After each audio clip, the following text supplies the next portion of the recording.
প্রশ্ন, আল কোরআনে জিহাদের আয়াত কতগুলো আছে? উত্তর 56টির বেশি।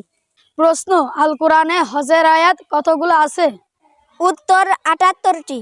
প্রশ্ন, আল কোরআনে কতজন নবীর নাম উল্লেখ করা আছে? উত্তর 25 জন নবীর নাম উল্লেখ আছে। প্রশ্ন, আল কোরআনে কতজন সাহাবীর নাম উল্লেখ করা আছে? উত্তর 1 জন। সূরা আহজাবের 37 নম্বর আয়াতে। প্রশ্ন, আল কোরআনে মোট পারা কতটি? উত্তর 30 পারা। প্রশ্ন, আল কোরআনে মোট পৃষ্ঠা কতটি? উত্তর 611টি। প্রশ্ন, আল কোরআনে কোন সূরাকে উম্মুল ফাতেমা বলা হয়? উত্তর সূরাতুল ফাতিহা। প্রশ্ন, আল কোরআনে কোন আয়াতকে বেশি ফজিলত বলে গণ্য করা হয়?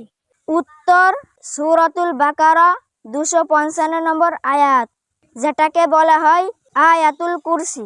প্রশ্ন, আল কোরআনে কোন সূরা 3 বার পড়লে 1 খতমের সওয়াব দেওয়া হয়? উত্তর সূরাতুল ইখলাস। বন্ধুরা, বেশি বেশি ইসলামিক ভিডিও পেতে এই চ্যানেলটি এখনই সাবস্ক্রাইব করে রাখুন। আসসালামু আলাইকুম ওয়া রাহমাতুল্লাহ।